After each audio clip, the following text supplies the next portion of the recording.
I'd like to welcome everybody to our program tonight. As a means of introduction, my name is Dr. Greg DiNicola, President of the Laguna Beach Historical Society. A few pieces of business.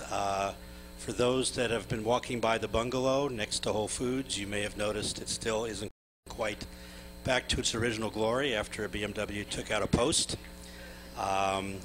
These things take time, I'm told, by insurance companies and various other bureaucracies, so it looks like in the next month or two we will have the front of the bungalow looking as good as new, if not better. We have some plans for the back of the bungalow and inside the bungalow. To do that, we will need some capital, so we do plan on having one of our first true fundraisers later in the year, and we look forward to inviting you to join us in that fundraiser so we can raise some money to restore the bungalow. If you have any experience in fundraising or you have funds to give us, please talk to any of our board members. We'd be happy to work with you on that. Speaking of the board, we'd like you to feel free to go talk to them about any topic. So would board members please raise your hand and stand just so people know who you guys are. So people standing and waving their hands are members of our board of directors, and they will be happy to answer any questions for you.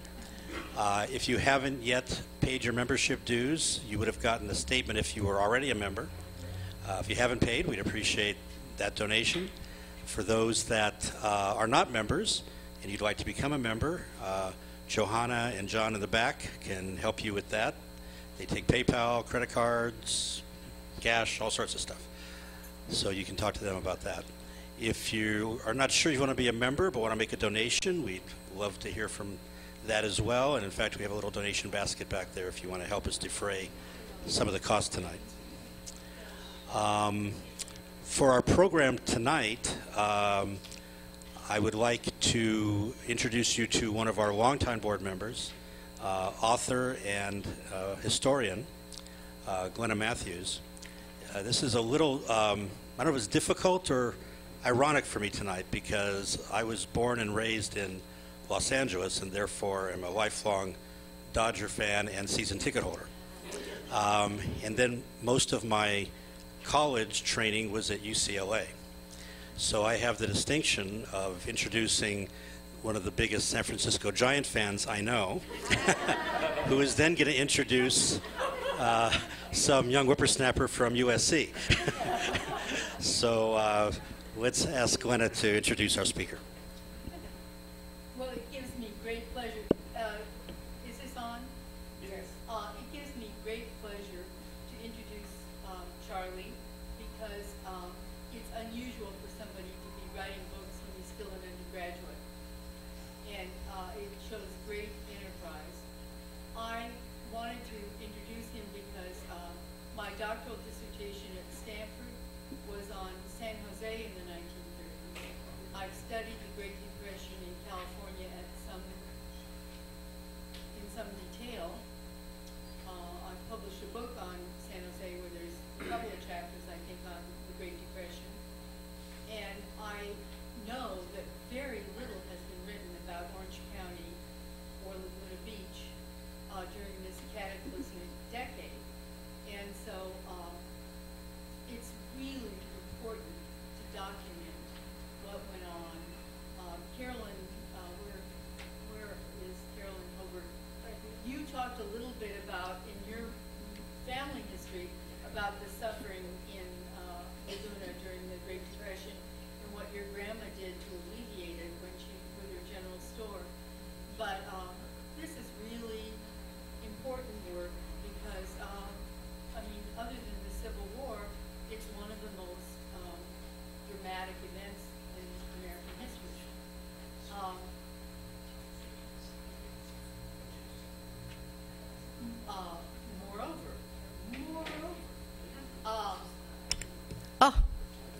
I asked if it was on, and you guys said, you nodded and said yes. You lied. It's your fault, not mine. So anyhow, the other thing I want to say about Charlie is that he's part of a wonderful project at Berkeley called the Living New Deal. And a group of scholars at the university have set out to document, not only in California but around the country, as many New Deal projects, WPA projects, murals, buildings, as is humanly possible, and they've already documented thousands. And the name of the project, and you can Google and find it, The Living New Deal. And it's a wonderful resource for finding out what happened during this era. And I'm happy to say Charlie had an article on the Living New Deal website about some of the archival materials in the Orange County, is it the Orange County Archives? So anyhow, still an undergraduate, he's already an accomplished scholar, and we're very thrilled to have you here. And with that, I'm going to take my seat.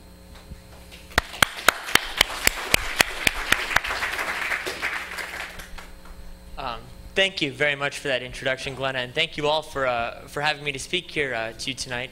As Glenna mentioned, my name is Charles Epting. I graduated from USC last month. I finished up a semester early, so recent college graduate, but still proud to be a Trojan. And sorry about that. And I'm here to talk to you tonight about the New Deal in Orange County. But first, a little bit about myself. When I was at USC, I was sort of bitten by the history bug on campus. My dad is sitting in the front row, and I was raised a history nut. Family road trips were always chasing down obscure landmarks and things like that. So I was sort of raised to appreciate history, but it was really when I got on USC's campus that I started really diving into old newspaper archives and photo archives, and really being on such a historic campus, so many movie stars and athletes and famous architects and lawyers and doctors who had been there before me, I really wanted to learn as much about the campus as possible while I was there. And it struck me that there was no sort of general all-purpose guide to the history of the campus. I wanted a book I could carry around that would tell me exactly what happened everywhere. So since there was no book, I decided why not be the one to write it. So I reached out to a publisher. They accepted the idea with great enthusiasm, and it really was a big deal for me to be able to contribute to the history of such a great and prestigious university. So that book came out between my sophomore and junior years, and from there I knew that I wanted to keep writing. But having lived in Orange County for the last 16 years, I knew that I wanted to contribute to the county that I grew up in from a history standpoint. And it was around this time that I started getting really interested in learning about the New Deal. I'll go over what the New Deal is exactly. But I figured out that because this period, the 1930s, had sort of been glossed over by Orange County historians, that would be my piece of the Orange County history puzzle. So with that, I will start my presentation. I'm going to start by explaining what the New Deal was, what the different programs were, what it was intended to do, what it actually did. And then I'm going to give a brief overview of what it did in Orange County. There's a couple of very serendipitous circumstances that made the New Deal in Orange County more important than in a lot of other Southern California counties. From there, I'll talk about the artwork of the New Deal. Everybody knows about the WPA murals and the post office murals, and that's one of the most celebrated and visible facets of the New Deal. So I'll cover that briefly.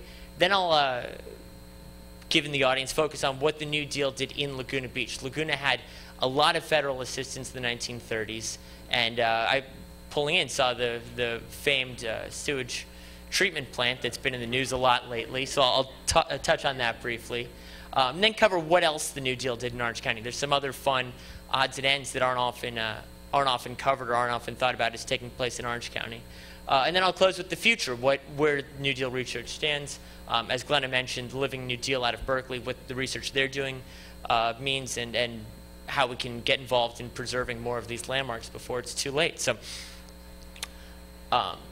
to start at the very beginning, when not president at the time, when Franklin Roosevelt ran for president in 1932, one of his promises was a new deal for the American people. More than a political campaign, it is a call to arms. And those two words, the New Deal, were very quickly picked up on by the public, by the press, to symbolize this new idea that Roosevelt had for the nation.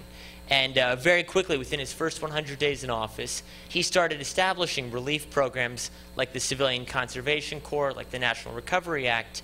And very quickly, New Deal came to embody sort of this sum of all of these relief programs that he started implementing very quickly. So as you can see, it was a huge selling point in the election and something that continued all the way up through the onset of World War II. The New Deal really does embody the entire Roosevelt presidency. But the thing about the New Deal, it's one of those things where I feel a lot of kids learn about it in high school history class. They learn about the alphabet soup.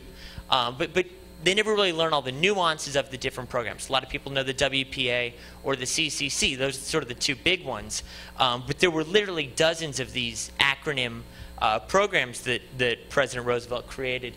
Like I said, the Civilian Conservation Corps is arguably the most famous because of its work in the national parks. What the CCC did is it took young boys between the age of 18 and 25 who were unmarried and sent them to work camps around the country where they would build infrastructure, a lot of national and state parks. They'd build visitor centers and trails and bridges and all kinds of things. And because of the widespread impact and because of how visible their improvements were to the public, the CCC was one of the least controversial and most popular of the New Deal agencies.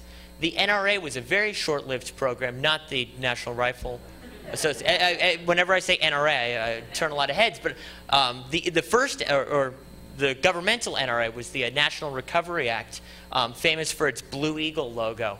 And it was a government subsidy program where people were encouraged to shop at stores that were subsidized by the NRA or by products that the NRA Blue Eagle stamped onto them. And this is one of the programs that was ultimately deemed unconstitutional by the Republican-stacked Supreme Court a couple of years into the Great Depression.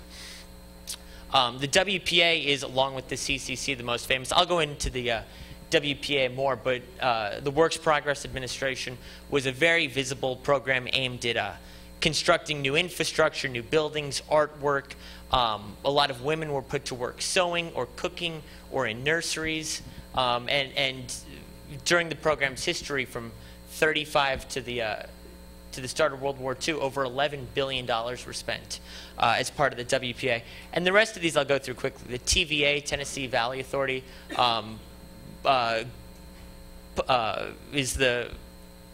was known for its work in the South and putting the government in charge of electricity down there, and it's still in operation today. It's one of the only New Deal programs that's still around. Farm Security Administration is famous for the famous migrant mother photo. The FSA they took hundreds of thousands of pictures of the Okies and the migrants, sort of the typical Grapes of Wrath photos that everyone associates with the Great Depression. The PWA, the Public Works Administration, often gets confused with the WPA. I'll go into the differences between the two in a minute. But it was another program aimed at building buildings and sidewalks and roads and bridges and parks and all kinds of things like that. And the Social Security Act was another of the New Deal alphabet soup programs, and like the TVA, another one that has survived to the present day. So briefly, because these two, the acronyms are so similar, and a lot of people seem to confuse the two, the Works Progress Administration versus the Public Works Administration. The thing about the PWA, and the reason it's so famous, is because there were actually men employed by the WPA to construct buildings and roads and everything. Unlike the PWA, where the government supplied money to private contractors. So the main difference of the two is one of them was actually built by the government. The other was subsidized by government money. The government would pay 45% of a project if the town could raise 55%. So for example, in Laguna Beach in the 30s, they were trying to build a new municipal pier for $100,000, which would have required the citizens raising $55,000, and the government would have promised to chip in the other $45,000. The bond measure was struck down by a narrow margin, so that project never went forward. But that's how the PWA operated. Was local communities would come together, raise money, and the government would, as a favor, chip in the remaining cost. The WPA projects are often decorated with murals, sculptures, mosaics. The PWA was much more utilitarian And since the artists were funded by the WPA, they would just decorate their own projects. The PWA, since it was private contractors building these buildings, they didn't have the artisans on hand to make their buildings as pretty. So PWA is typically a lot more austere, modest, utilitarian, versus the WPA, which was a bit flashy. They would often, brand their buildings as WPA projects. Roosevelt, love him or hate him, had a huge ego, and he wanted people to know which buildings were constructed with his programs. And the last distinction that is important to pick up on, the WPA was an independent government agency headed by Harry Hopkins. It didn't answer to anyone. The WPA was, in and of itself, a government agency. The PWA, the Public Works Administration, was a part of the Department of the Interior. So Harold Ickes oversaw all of the PWA projects and made it difficult for a lot of communities to get funding. A lot of the New Deal programs were very politicized, and I'll tell a story about Laguna Beach later on, about a case of extortion that took place that Harold Ickes actually had to investigate personally right here in Laguna. So that's just a brief overview of the distinction of the two programs. And I will now go into what the New Deal actually did in Orange County. There's two things that make the New Deal in Orange County important. The first was the 1933 earthquake. Today's actually the anniversary of, I just realized, March 10th, 1933. It's the 82nd anniversary. That literally just struck me how serendipitous that is. President Roosevelt took office on March 4th of 1933. So he had literally been in office for 6 days. He's starting to fund all these programs, and he's looking for places where he can spend money. He wanted to put as many people back to work. He wanted to provide as much infrastructure as possible. So this earthquake provided the, I don't want to say perfect excuse to spend money, but so much of Southern California was in dire need of new infrastructure. It allowed for LA County and Orange County to be given a disproportionate amount of aid. Plenty of schools needed to be torn down and rebuilt completely, plenty of post offices and other government buildings. So the earthquake was a huge deal in Orange County's allocation of so much money. The second disaster that ended up impacting the county were the 1938 floods, still known as arguably the worst floods in Southern California history, followed in 1939 by a hurricane touching down in Long Beach, the only hurricane or only tropical storm to have ever touched down in Southern California. So these natural disasters, the earthquake and the flooding and the hurricane and everything, came together to create, excuse the pun, but this perfect storm for government spending, for the government to step in and say, we're going to allocate funding to really put these communities back on their feet. And without those two events, the New Deal in Orange County wouldn't have been as big a deal. The one other interesting anecdote is that Orange County per capita received more federal funding than LA or San Diego counties. There were only about, I think, 220,000 people in the entire county, which is much smaller than Anaheim, about the size of Huntington Beach today. And because the communities were so spread out, you had little pockets of people who needed help. The funding was actually higher per capita in Orange County than anywhere else in Southern California, which you wouldn't expect, and that turns a lot of heads when I tell people that, because people think of the Republican stronghold of Orange County. It's interesting to think of all this governmental aid being poured into the county, but when you add up the numbers, Orange County was the biggest beneficiary in the area. Arguably the largest impact the New Deal had was the number of schools it reconstructed.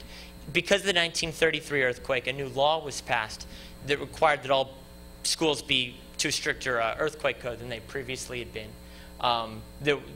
Some of the people killed in the 1933 quake were from bricks falling from schools, because everything was literally brick and mortar back then. So pretty much every school that existed in Orange County had to either be demolished and reconstructed completely or retrofitted to be up to these higher standards. So about 25 schools that I've been able to locate were allocated governmental money. Some of them, the changes were very minor, but others, such as the ones here, were completely redone. And because of that, the architecture of a lot of them is very unique. In the 30s, you had a lot of streamline architecture. You had a lot of Spanish colonial revival architecture. And the schools from this time really sort of bridged that gap between the Spanish architecture of the 20s and the Art Deco of the 20s and 30s. Anaheim High School and Santa Ana High School are just two of the high schools that were entirely reconstructed. These are just examples. In my book, one of the things I wanted to do is provide as complete a listing as possible of everything that's still standing today that was built during this time. So I just picked out a few of the highlights. But you can see Santa Ana has the zigzag Art Deco architecture. But at the same time, during the Great Depression, architecture was very modest, very humble, very reserved. They didn't want anything to be flashy. It wasn't like the Roaring 20s when they were building these opulent skyscrapers in glazed brick and everything. But you still do get a little bit of that 1920s influence in the architecture. Anaheim High School and its auditorium are one of the biggest New Deal projects in Orange County. But even smaller schools like Newport Beach Grammar School, right on the water there, is almost an East Coast inspired school. It's fascinating that everything from elementary school to Fullerton Junior College was reconstructed during the New Deal. It's sort of the great equalizer. It didn't matter whether the community was rich or poor, what grade level people were, even what ethnicity. There were purely Hispanic schools that were reconstructed during the New Deal, because after the earthquake, that leveled everything. That it really was a great equalizer of sorts. That everybody needed these new buildings, and the federal government was more than happy to step in and do their part. Orange County also received a large number of parks, and a lot of them can be identified. You can see in Hillcrest Park and Hart Park, there's a very distinctive stonework. You see it in a lot of national parks across the country. One of the things that the New Deal emphasized was they wanted to keep people at work as long as possible, so they didn't allow men to use machines at all. The rocks had to be cut by hand, and the stones all had to be laid by hand with the mortar and everything. So because of that, you get a lot of very intricate stonework patterns. You get a lot of very distinctive rock work that still holds up today. You'll go to a national park and see a bridge that's been there since the 30s. And anything they've tried to build since will get washed out after the first major storm. Because of the handiwork that went into it, we still don't have craftsmen like this anymore. And it also is remarkably beautiful in addition to being incredibly efficient. Hart Park in Orange is interesting because the band shell and the swimming pool were also WPA projects. And there's a great pilaster in the middle of Hart Park that says, built by the Works Progress Administration 1940. Like I said, the WPA often tried to brand their products. It was about boosting morale and restoring faith in the government as much as it was about putting people back to work. It was a very brilliant marketing campaign that went along with the WPA. That's why you got the murals and the statues and everything, was because the government wanted to prove how they were putting people back to work. They wanted to be as visible as possible, while at the same time providing much needed infrastructure. Amaridge Park in Fullerton likewise has stone pilasters built by the PWA. Many of the parks along the Santiago River and throughout, stretching from Fullerton all the way down to San Juan Capistrano were New Deal projects. Other miscellaneous buildings, the Pavilion Ballroom that used to be in Huntington Beach, it was demolished in the 80s. It's where Sandy's and Duke's is now. What really separates that building and makes that special is it's one of the most textbook examples of streamlined modern architecture. The architecture that's inspired by ships. You think of the Queen Mary. You think of the porthole windows and the curved corners and everything. The Pavilion was known as one of the best dance halls in Southern California for the 4 or so decades it was there. Fullerton Police Department, which was once their city hall, is another of the most impressive New Deal buildings in Orange County. And I'll show you in a couple of slides. There's a beautiful mural of the history of California that decorates what was originally the city council chamber. And then there's other forgotten buildings like Olive Civic Center. Olive, during the New Deal, today Olive is part of Anaheim, Yorba Linda. It's sort of been assimilated into a lot of other communities. But during the Great Depression, Olive was its own very independent community that somehow lucked into receiving a beautiful WPA community center city council chambers, auditorium, sort of general all-purpose public building. And I believe the population of Olive at the time was something like 300 or 400 people.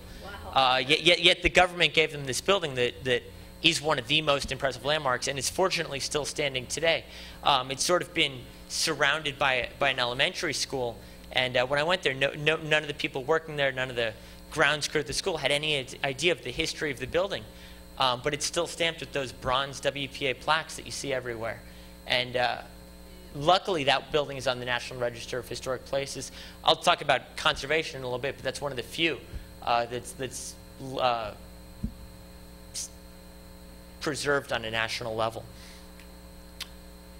And one other important facet of the New Deal are the post offices that were built. Post offices were neither WPA or PWA. Post offices have always been funded by the U.S. Treasury Department. But during this time, the Postmaster General, his name was James Farley, he thought it was very important for a community. If communities had post offices, that would help bring them through the Great Depression. That would restore their faith in the government. That would, get their spirits up and hopefully pull this nation out of the Great Depression through post offices. So there were approximately 1,100 post offices built over the span of about 6 years. It's just unbelievable to look at how fast these buildings were going up. Pretty much any community with 1,000 or 2 people would write the government, and Farley was more than happy to just allocate post offices everywhere. So Orange County luckily still has a couple still standing. The one right outside of the Orange Circle is a beautiful one, as is the one on Huntington Beach, on Huntington Beach's Main Street. Very reserved architecturally. There's some post offices that are opulent, decorated with murals and everything. These two are more typical of what the majority of communities would have received. There was one government architect who would literally just crank out designs for these buildings nonstop. And a lot of them are very simple and very similar looking, but they really stand out. The post offices from the 30s don't look like anything today. Unfortunately, Anaheim, who had a beautiful post office, there were great eagle reliefs on either side of the facade. Theirs was demolished in 1996. It's where the Anaheim Museum is today, right by the Carnegie Library that's still standing. And it's a shame because I think had this building survived for another couple of years, it would have been appreciated for what it is and would have been preserved as a landmark. But the thing about the New Deal, and the reason I want to write about it so much, is I feel like it's finally getting to a point where it's far enough in the past that it's recognized as important history. For much of the time since the New Deal, it's sort of been contemporary. There's been a lot of people who remember these buildings being built, or remember the WPA, or have relatives who are in the CCC. And the further we get away from the New Deal, I feel like it's finally time that these buildings are being recognized for being as important as they truly are. The last post office I'll touch on is my favorite. In Fullerton, it was built in 1939, and it's the only post office in Orange County that has a mural. New Deal post offices are famous for their murals. Arguably more famous than the WPA or the CCC are these beautiful murals found in all 50 states, or all 48 states at the time. The mural in Fullerton is called Orange Pickers. A funny random anecdote: Paul Julian, the artist who painted it, went on to work for Warner Brothers, and he was actually the voice of Roadrunner. The beep beep that is so ubiquitous. That was actually Paul Julian later in life. He was a struggling artist fresh out of college at this time, though, and he painted this idyllic scene of packing oranges into crates in Fullerton. The gentleman on the far left has a Fullerton High School sweater on, and it's this very romanticized, idyllic look at Fullerton, what it would have been like in the teens and 20s, if ever. Obviously, things were probably never that perfect, but because everyone's spirits were so down, because everyone was going through such a hard time, a lot of the murals tried to be as positive and uplifting as possible. They really were propagandistic in a way, but not in a bad way, in a way that really tried to make everyone feel good and feel pride in their hometown. And fortunately, their mural has been preserved excellently, and the Fullerton Historic Society has done an excellent job of preserving their New Deal history. In addition to the old City Hall, their former library is now the city's museum. and there's a number of schools and the college. Fullerton's New Deal history is unmatched by any other city in Orange County. So now I'm going to switch tracks for a second and talk about the public art that I've alluded to with the post office mural and everything. But like I did with the WPA versus PWA, I just want to sort of clear up some misconceptions and some myths that exist. There were actually 3 agencies responsible for New Deal artwork. A lot of times everything gets called WPA artwork. That's sort of the go-to moniker for any New Deal artwork. But there's actually 3 very distinct agencies that were responsible for decorating public buildings and parks and any number of places. The first was the Public Works of Art Project, the PWAP. It was only in existence for about 8 months. It was part of the Civil Works Administration, the CWA, just to get even more confusing with the PWA. But the CWA was Roosevelt's first attempt at a relief program. He didn't quite get it right. It was to be improved upon with the PWA and the WPA. But the Civil Works Administration was the first program that was focused on putting artists back to work. Roosevelt realized that it wasn't just manual laborers who were out of a job. It wasn't just farmers. It wasn't just mechanics. It was everyone. It was artists. It was writers. It was historians. It was actors. It was singers. It was musicians. It was everyone. So it was very important to him, to Roosevelt personally, to try and fund the arts as much as possible.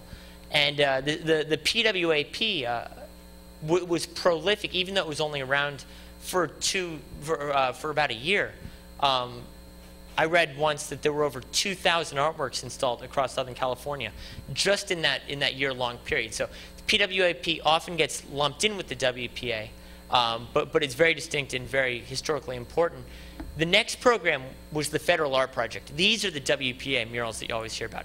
Federal Art Project was a subset of the WPA that sort of picked up where the PWAP left off. It was responsible for countless murals, statues, mosaics, reliefs, wood carvings. They would even sponsor art shows so that people who painted small canvases would be paid by the government to display their art publicly. And the Federal Art Project, or the WPA Art Project, it gets called both, was the longest running, most prolific program. And I'll highlight examples of both of these art programs in the next couple of slides. And then there was the Treasury Relief Art Project, which was responsible for the post office murals, like the Fullerton one I just showed you. There are no WPA murals in a post office. Everyone always talks about WPA post office murals. But like post offices were funded by the Treasury, so too were their murals funded by the Treasury Department. And because of that, trap murals are only in post offices, and post offices only have trap murals. It's a very specific subset of New Deal public artwork.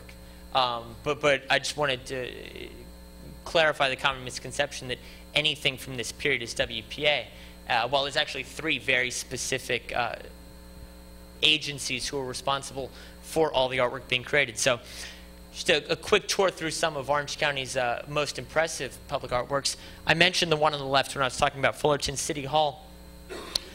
It was painted by an artist named Helen Lundberg, who was a Jewish woman who emigrated to the United States in the 20s. And she became one of the first prominent female Jewish artists in the country because of her work through the New Deal. Painted dozens of murals across Southern California. But one of her most impressive is the history of California in Fullerton. It was their former city council chambers, and 3 of the walls are covered in California's history, going back to the landing of Cabrillo in 1542, all the way up through Portola and Serra's expeditions, through the gold rush, all the way up to the 1940s, the oil industry, the aviation industry. And you can really trace the entire history of California through this one continuous mural. It was covered up for decades, and it wasn't until the 90s that somebody was removing drywall and realized that it was all still intact under there.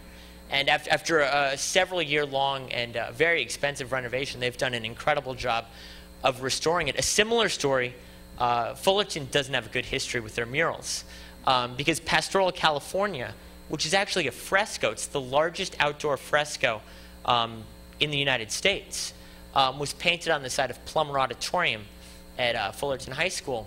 and it showed California in a very romanticized light. It depicted what life was like on the ranchos, but before a lot of the European colonization. And because it depicted Hispanics, a lot of the prominent politicians in Fullerton were immediately opposed to it. And it was actually whitewashed within 2 years of its creation. You look at how beautiful it is today. It stretches the entire length of this room, I would guess. But the prominent movers and shakers in Fullerton couldn't stand Hispanics being portrayed so publicly. And it was forgotten from 1936 about onwards, again, until the 90s and 2000s, when somebody came across a blurb in a newspaper about this mural, wondered if it was still there, and they went and started chipping away the white paint, and the entire thing was still intact underneath. Maybe it's a blessing that the paint helped protect it from the elements for so long, because today it looks just as stunning as it did back in 1934 when it was painted. And these two murals highlight the difference. The one on the left was a WPA project in the late 30s, while Charles Castler's painting was 1934. That was still under the Public Works of Art project. So here's two examples that demonstrate the different art programs that existed. A few other of my favorite Orange County New Deal artworks. On the left are two mosaics that were installed at Newport Harbor High School. They were done by a husband and wife couple, Arthur Ames and Jean Goodwin, who actually met while working on the Federal Art Project. It's funny that they were working on all these murals together, met, fell in love, and were happily married the rest of their lives. And these murals were funded as a graduation gift from the class of 1935. And a similar story, the building they were in was torn down a couple of years ago. The mosaics needed a full restoration. And luckily enough, donors stepped up, and they're beautifully displayed in the lobby of the main building at Newport Harbor High School now. And then on the right, in Pearson Park in Anaheim, is a statue of one of Orange County's most famous residents, Helena Modjeska, the famous Shakespearean actress around the turn of the 19th century. And it depicts her in one of her most famous roles as Mary, Queen of Scots. And this was it was Orange County's first New Deal artwork, and one of the most impressive sculptures in all of Southern California. And I love that it pays tribute to someone who spent so much of her life in Anaheim and then out by Modjeska Canyon, where she lived out the rest of her life. There's also murals at Newport Grammar School, and the Anaheim Public Library is currently refurbishing a couple of their murals. Moving on to Laguna Beach, since I know that's what you're all interested in hearing about. And I'm sure a lot of you are familiar with the story of the sewage treatment plant. It was in the news late last year. There was another vote about whether to preserve it or not. It's tricky for government officials and for preservationists, because on the one hand, it's architecturally significant, it's historically significant, but on the other hand, it's a sewage treatment plant, and it's not practical anymore. It would be great if it could be repurposed. I think a lot of it's used for storage these days. But what's interesting about it, there was a book put out in 1939 that highlighted the most architecturally significant PWA projects in the country. And the sewage treatment plant actually made it into the book alongside these beautiful hospitals and schools. There's the sewage treatment plant in there. And I think that really is a testament to how unique it is. The Mediterranean Spanish colonial architecture is unlike anything else. Newport and Huntington and Seal Beach, they all got their own sewage treatment plants, but they're pretty much just giant cylinders and blocks. Nothing was designed to be impressive from the outside like the sewage treatment plant. The project cost was just shy of $200,000, and like I explained with the PWA, 55% of that was provided by the city of Laguna, and then the government stepped in and said, we'll give you the other 45% because this infrastructure is so needed. So here's a couple of other interesting pictures. The first is what it looked like inside when it first opened, when it was still a fully operational sewage treatment plant. And then the other is from that 1939 book I mentioned. It was so revolutionary that they even felt the need to include the architectural diagrams for it, which again is just mind-boggling. They would pay so much attention to a sewage plant, especially given how many hundreds of them were built throughout the country during this time. Laguna was the one that they picked up on to highlight in their book. So I'll talk more about that later. But a couple of other Laguna Beach projects. Laguna Beach Elementary School, which is now the high school's pool. I'm sure a lot of you know the history of the high school and the elementary school, but the 1920s campus of the high school was originally the elementary school, but as the high school grew and grew, they decided they would take over the elementary school's campus, and the elementary school was pushed just across the street, where a new building was designed by the architectural team of Allison and Allison. Allison and Allison were very prolific in the 30s. They're best known for their school designs. They designed an elementary school in Huntington Beach, in Brea, in Anaheim. They were sort of the go-to 1930s school architects. And they're not very well known outside of Southern California, but here, pretty much any school from this period is an Allison and Allison design. When the school was endangered, fortunately, the facade of it was incorporated into the high school community pool, and you can still see that they kept the little relief over the doorway and everything as intact as possible. It's great when, obviously, they couldn't keep an elementary school they didn't need, but when they can repurpose something and preserve the integrity of something, if not the entirety of something. I love when projects like this are kept, and that picture up top is from right when it opened, and you can see today. It looks more or less the same. It's obviously changed a lot, but the outward appearance is very much like it was 80 years ago. And then moving across the street to the high school, like I said, most of the high school was built in around 1928, the auditorium and everything. But there's one building that was also designed by Allison and Allison as part of the same project, and that's the gymnasium. And it's the only building on Laguna Beach High School's campus that is a new deal. It fits in architecture. It's very cohesive architecturally, the entire campus. But knowing that that building is from a different time, whenever I've driven by it, I like to keep an eye out for the gymnasium, because, like I said, it's the one piece of campus that is new deal. So I'm going to move on very briefly to other facets of the WPA in Orange County. The first is what's called Project 3105. I mentioned that Roosevelt was very interested in putting artists, writers, historians back to work because he realized that they suffered probably disproportionately during the Great Depression. Project 3105 was a study that was undertaken that it set out to be the most complete history of Orange County ever. Every book, every article, every oral history that had ever been conducted about the county was transcribed and organized into about 24 volumes that covered everything from agriculture to entertainment to dress to food to irrigation, any aspect of the county's history. Even though a lot of the project was just transcribing old books, they really wanted there to be an absolutely complete record of Orange County's history. I was at the Orange County Archives thumbing through the index of this project, and one of the books that really stuck out to me was called Pioneer Tales. In 1935 and 1936, as part of 3105, oral histories were conducted with as many of Orange County's pioneers who were still living at the time. And you think, in 1935, people who had come here in the 1870s and 80s were getting up there in years. They were already 70 or 80 themselves. And in many cases, these oral histories that were conducted were the last time or the only time they were ever able to tell their stories. Stories about the founding of Anaheim and Seal Beach. Stories about communities that sprung up during the boom of the 1880s and then died out very quickly. It really was a fascinating collection of tales about all of Orange County's history. Grizzly bear hunts and rodeos and things that you would just never expect. My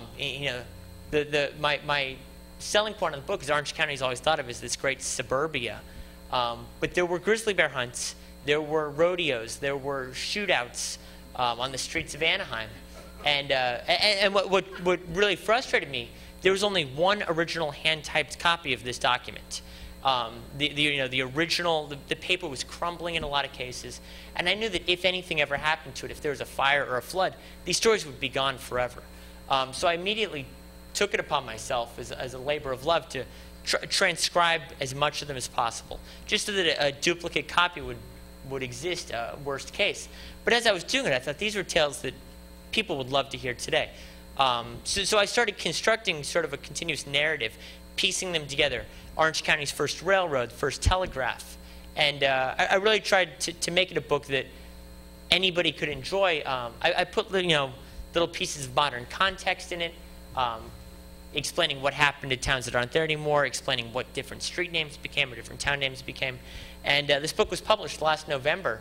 I was thrilled to have contributed another piece to Orange County's New Deal history, and I feel like my republishing of something that had been out of print for 80 years sort of carried on the spirit of the New Deal.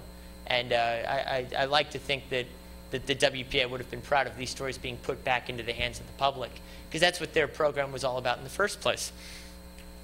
Other fun and interesting facets of in addition to the federal art program, there was the federal theater program, which put actors back to work, put playwrights back to work, and put these touring theater companies on the road. And these are two posters. It's very, I hate using the term, very sort of meta, that the WPA Federal Art Project created posters for the Federal Theater Project.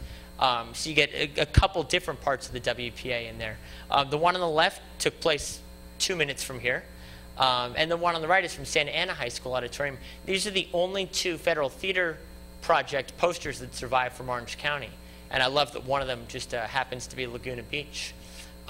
Similarly, there was the Federal Music Project that put orchestras back to work, put singers back to work, and put on a lot of musicals.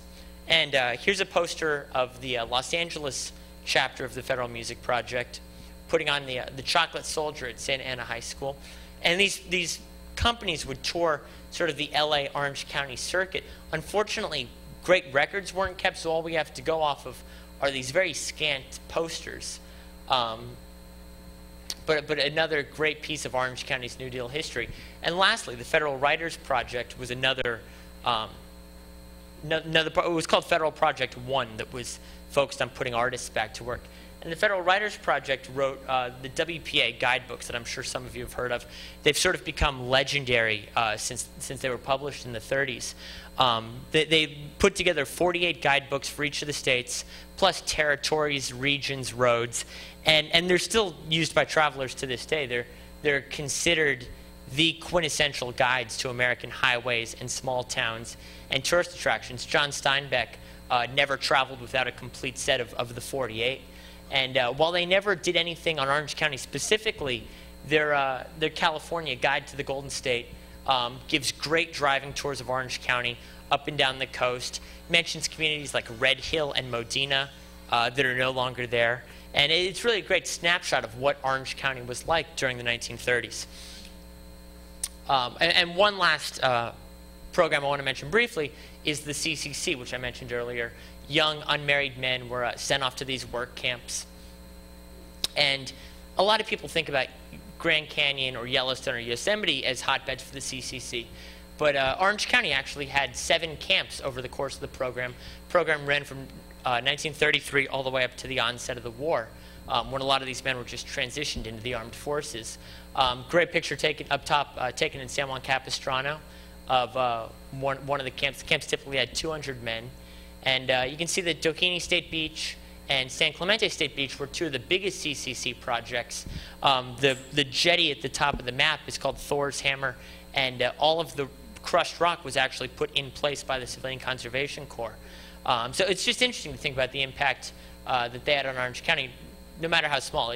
Obviously not as prolific as certain places, but important nonetheless. So I'm going to wrap up with the future of New Deal research. Like I said, I feel like the New Deal is finally getting its fair recognition. It's something that's been overlooked for too long.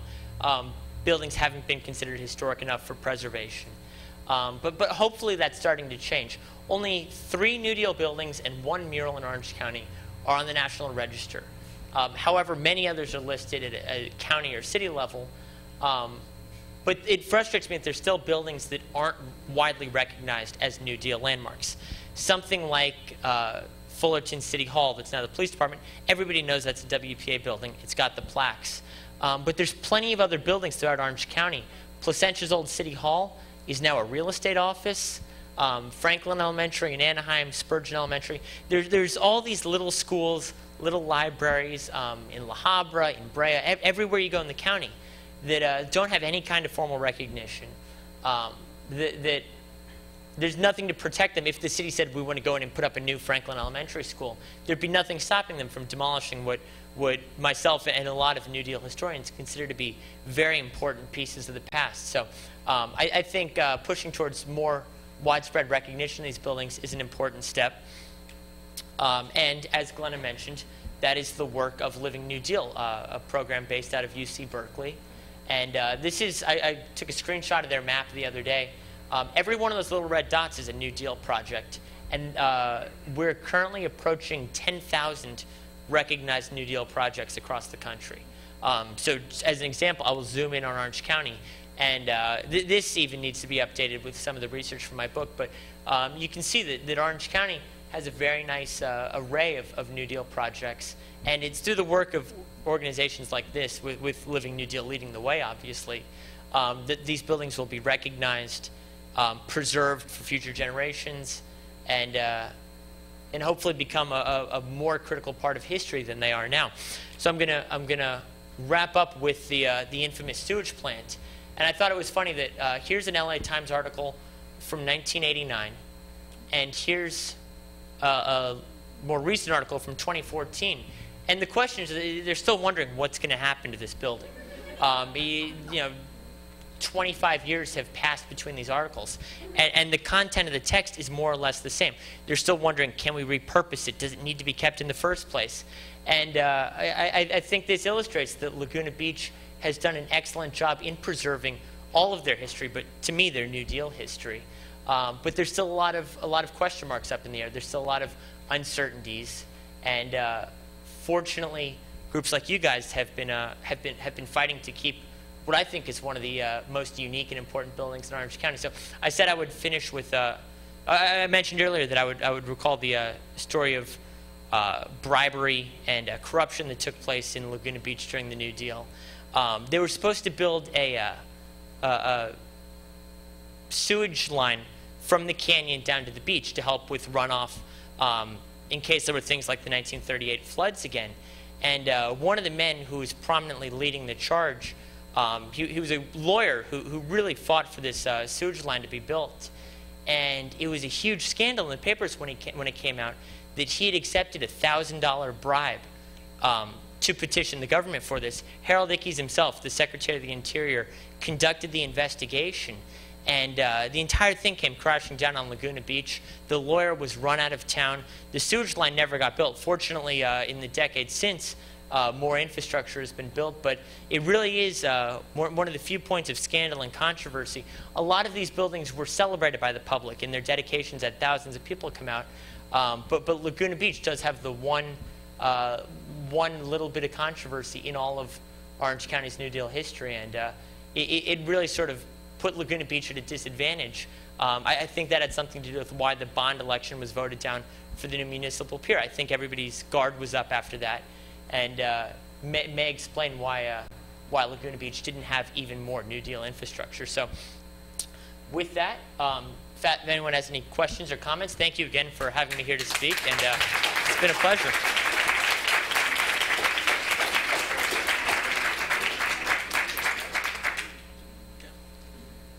Thank you, Charles, so much. Incredible slides and story. As always, we open up for questions. We do ask you to wait for a microphone to get to you. Hold on 1 second.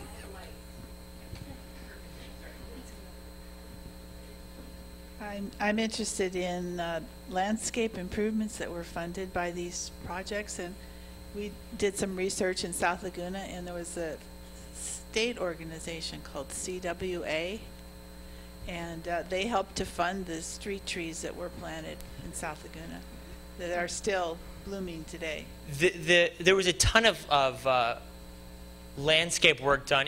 When a building was built, the government wanted it to look beautiful, wanted it to look new and fresh, so they would hire landscape architects to plant trees and grass and everything. You mentioned the state organization. There was also the SERA, the State Emergency Relief Administration. So this wasn't just a time for federal programs. There was a lot of city level, community level, and state level aid. The entire Huntington Beach coastline was re-landscaped. Hillcrest Park in Fullerton was another one. But there are a lot of examples of that where the coastline was turned into a more visitor-friendly park sort of thing. And the number of trees, I mean, the CCC alone planted, I think, 300 million trees. It's absurd. They would just scatter seed everywhere they went. And yeah, the CCC is called Roosevelt's Tree Army. That's one of their many nicknames.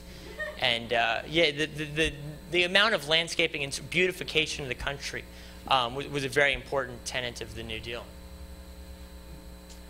Yes, as a former U.S. history teacher, it does my heart great things to know that there's a young person that didn't get drugged through all this, and you've done a wonderful job. But I have a question about, are you familiar at all with, there's a off of Majeska Grade Road, which is out in Majeska Canyon, there's an area called Old Camp, which was a CCC camp. Are you familiar with that and any of the history of that? Yeah, yes, I believe that camp is, what's confusing about the camps is they were named by post office and by camp. So I believe that was the second one on the list, Company 546 in Silverado. And they would jump around a lot. There's a couple of sites out there that claim to be CCC camps. Because, you know, a lot of the work was done fighting forest fires or reforesting or building trails. A lot of the roads out by Silverado, Majeska Canyon were CCC projects. The problem with the CCC is there wasn't a lot of record keeping done, so it's frustrating and tough to not know exactly what they were working on. I've been lucky enough to find a couple of old yearbooks and letters and things. A lot of the camps even published their own weekly newspaper that would describe unofficially what they were working on. As far as what was actually done out by Silverado, Majeska, though, I haven't been able to find any hard evidence about exactly what was done, except I know that Silverado Creek, a lot of that was sort of rerouted. The road was regraded, and I know that was one of the major projects was working on sort of channelizing the creek out that direction. But unfortunately, like I said, a lot of the camps, there's nothing left. A lot of the projects they worked on were so minute or so insignificant, they've just sort of been assimilated into nature by this point.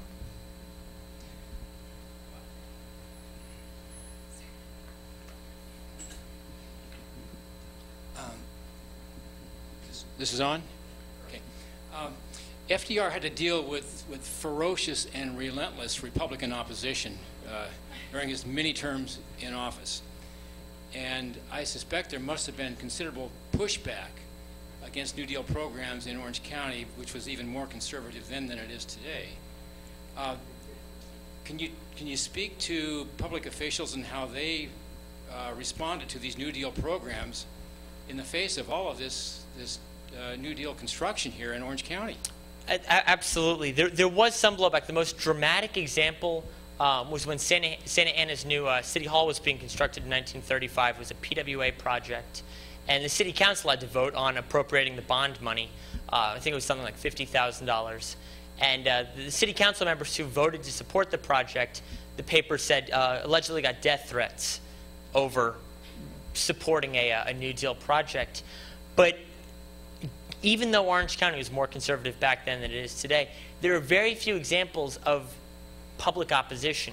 I think a lot of that comes from the fact that the earthquake put everyone at risk, and a lot of parents saw their kids going into a building that was unsafe. So if they had to raise a couple of $1,000s in a bond election, it wasn't looked at as Roosevelt coming in and you know, micromanaging the community. A lot of it was very community-based, and when like I said, the PWA, the fact that the communities had to raise a majority of the funds themselves, I think that sort of took some of the heat off of the federal government and allowed for the communities to feel a sense of civic pride in their buildings and to not be as radically opposed as they otherwise would be.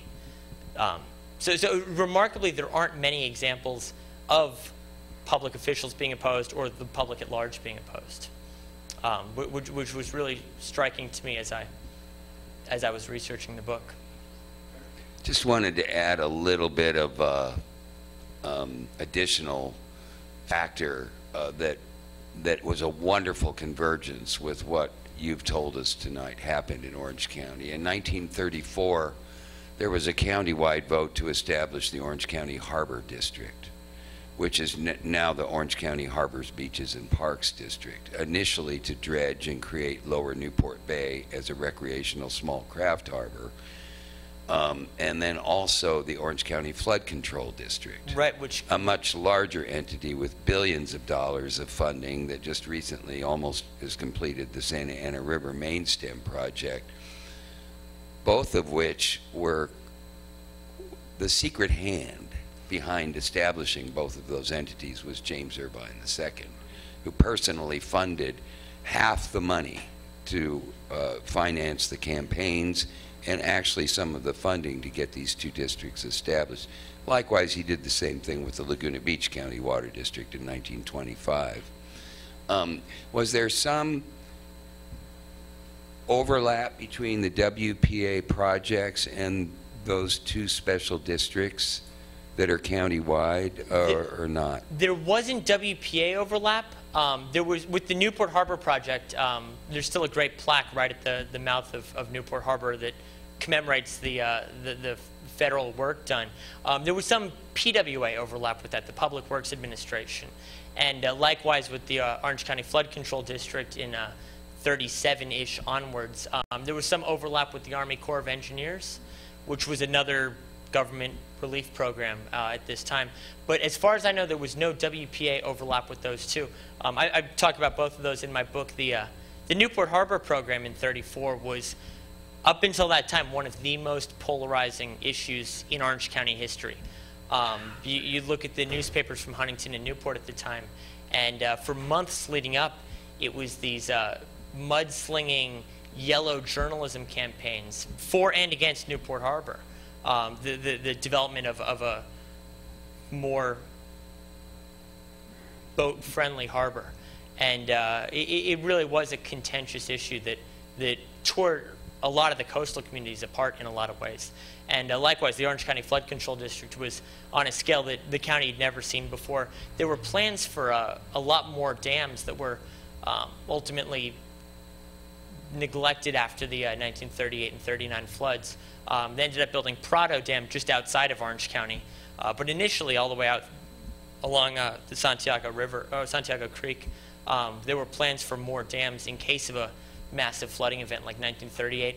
A lot of those programs also got put on hold by the war, which put an end to all New Deal programs. I do think that there was a lot of rock work done in some of the regional, at least at Irvine Regional Park and O'Neill Regional Park. Yeah, yes, a lot of the regional... Which were done by, I think, the Civilian Conservation Corps. Some of it was CCC, okay. Some of it was PWA. Okay. It really, a lot of it was SCRA as well, the State Emergency Relief Administration. It sort of was just a conglomeration of whoever had money at the time. Everyone was fighting tooth and nail for federal funds. Santiago Park has channelization, the rock work. Hart Park, which I showed the bandstand from, the parking lot of Hart Park is the channelized Santiago Creek done by the WPA. So it was sort of a mixture of whoever was available and had money at the time. Excuse me, a couple of things. I thought you would enjoy hearing, Charles, that when the city had a hearing a few months ago, Anne Frank and I were sitting together, and she had a copy of your book, which I had never seen before. That was my introduction to your book. And so the city was trying to decide what to do with the sewage digester plant, and we quoted from your book about how historically significant it is. You have played a role in the... I'm glad I'm a part of the sewage treatment plant You are. story now. You've been making history as well as writing it.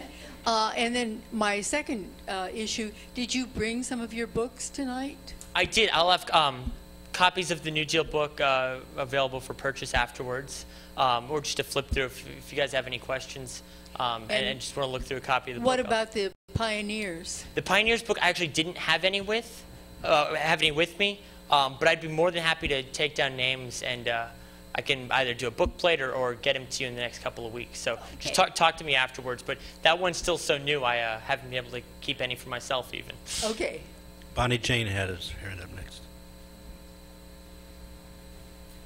Just a quick question. Have you documented the different programs that happened in Laguna Beach? For instance, the concrete stairs that were built to the beach, I know were all done by Public Works, and I think there was a post office that was built with their money. The post office is mentioned in my book, and since the book came out, I've done more research, and I purposely left it out of my talk, but I knew someone was going to ask about it. I had read somewhere that the Treasury allocated $80,000 for a post office that wasn't a standalone post office. It was part of a city block. I forget the exact cross streets. But I started doing more research through the Postal Department and through the weekly post office bulletins, and I've been unable to find any other reference to it in the official government records. So that would have been included on my post office slides had I reached a consensus about whether or not I thought it was an actual New Deal post office. What's rare, I don't think I've ever seen a New Deal post office that's not a standalone building. So if it was indeed built by the Treasury and is part of a city block, that would be something that's new to me at least, and I'm not sure if there's another example like that in the country. As far as little things like the stairs, a lot of it is mentioned in the book. I didn't go into detail about everything tonight, but a lot of the times the projects were so sprawling and minute that it was hard to pick up on all of them. Huntington Beach, for example, who arguably has the best newspaper records during the New Deal. Little things like play equipment and swings and sandboxes were installed that there's no record of, no photos of, nothing. You know, they were gone within a couple of years. And I have no doubt that there's countless other instances like that across the county. One other New Deal anecdote. I was in San Juan Capistrano looking at the high school there, which is a New Deal project, and happened to drive by the old fire station, which has a WPA plaque on the side of it. And I went home, started doing research. I can find no reference to the San Juan Capistrano fire station ever being a WPA project, but there's a plaque smack on the side of the building, which proves to me that it has to be a WPA project. No newspaper articles, no government files. The problem with the way the government kept records is the state kept a copy of everything, and the federal archives kept a copy of everything. And at some point between the 1930s and now, the state figured, well, if the feds have everything, we can trash our archives. And the federal archives thought, well, if the state has a copy of everything, we don't need to keep all these boxes of paper. So in a lot of cases, both copies were destroyed. They thought far enough ahead to produce duplicates of everything, but not to actually keep either of the duplicates. So there are doubtless other things out there that I missed in this book. And the thing about this book is there had never been anything like this written or any survey like this conducted before. So I wanted this to be the starting point. And it was my hope that people would come forward and say, my grandfather worked on a project. He worked on the staircase or this firehouse or whatever. And hopefully somewhere down the line, I'll be able to do a revised, updated edition with a more complete record of the era. But I wanted to get something out there to start so that those stories could start coming forth. Who was the lawyer? His name is in my book. I don't know it off the top of my head, but I tell the whole story in detail. I'd like to report an anecdote which I think casts a lot of light on the whole historical period. Because what Roosevelt was doing at the New Deal was really, most of it was without precedent. Anyway, I saw a celebration for John Kenneth Galbraith on his 90th birthday. And some people asked him questions. What did he think of Lyndon Johnson? What did he think of Richard Nixon?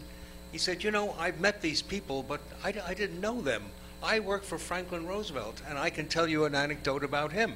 So, of course, they wanted him to. So he was present at a dinner party at which Harold Ickes was present and Harry Hopkins. And the WPA and the PWA had just been authorized. And so Harry Hopkins, who had been a social worker, said, well, you know, there are people who are hungry that can't feed their families. So my aim will be to put as many of these people to work as possible so they can put food on the table and take care of their wives and children. And then we'll find work for them to do. And Harold Ickes, who after all was a Republican, said, well, I don't think that's a good idea. I'm going to make sure that every project before we start, we have it carefully vetted by engineers and priced out so that every dollar is spent effectively and the American people can be proud of it.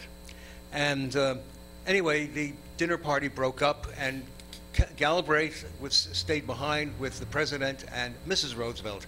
And she said, Franklin, you know, oh yes, and when each of them said these things, I forgot to mention, Roosevelt said to Harry Hopkins, you're absolutely right, Harry. And when Harold Ickes said this, he said, I agree entirely, you're absolutely right, Harold. So Mrs. Roosevelt said to him, Franklin, I'm a little puzzled. Harry Hopkins is going to spend money and then find work. And Harold Ickes will not put a man to work until everything has been vetted and approved by professionals. It seems to me that these things are contradictory. And Roosevelt said, Eleanor, you're absolutely right.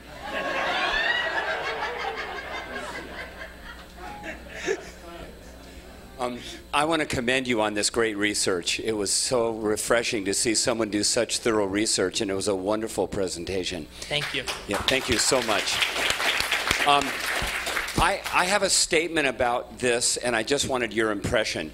I was thinking about the recent Great Recession we had, and Congress passed an $800 billion stimulus program. And it seemed like they filled potholes, and they did some good things. They saved teachers' jobs and public sector jobs. But there seemed to be no great infrastructure coming out of it. And I was thinking, what's going to happen from our generation going forward that people are going to look at 80 years from now? So my statement to you is, am I way off base, or is it just because it was a unique time and the Great Depression created programs and agencies that we will never see? I've often thought the same thing. That's an excellent point. I think I'll sort of answer it with two things. The first is, in the 1930s, there was still a lot of infrastructure left to be built. There were still a lot of communities that didn't have permanent post offices or didn't have schools that were up to earthquake standards. Since the 30s to the present day, a lot of those gaps have been filled, and I think there's less to be done. I've talked about this extensively with the people at Berkeley, though, and the consensus we sort of came to is that it's a problem of marketing, in my opinion.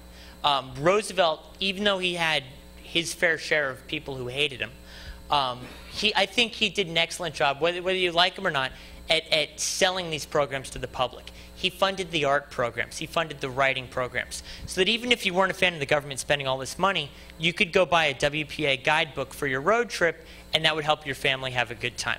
Or if you saw the WPA, if you saw the trap mural in your post office, it might put a smile on your face while mailing a letter. I feel like there was no cohesive branding of the most recent stimulus package. I feel like even the disparate programs, the CCC and the WPA and everything, I feel like there was an overall theme and message that Roosevelt was trying to get across. It was very positive and hopeful and really trying to lift people up during the Great Depression. So I would put the legacy and to an extent the success of the New Deal on the marketing genius behind it. That's my opinion, at least. Any other questions? All right, seeing none, well, incredible talk and slides. Thank you very much again for having me. It's a real pleasure. Our next program will be in May. I checked my calendar briefly, but it's the fourth Tuesday in May, which I believe is the 26th, which should be the day after the holiday, day after Memorial Day. And it's a title is Working in Progress, but the theme will be Laguna in the 1970s, craftsmen, artists, musicians, and the like. So for those who are here then, it'd be a great time to recall those days. The board will be around to answer any questions. I'm sure Charles will hang around to answer any questions one-on-one and get his book sold too. Anybody who wants to make a donation or join us, don't forget we have Johanna and John in the back there ready to help you. Good night.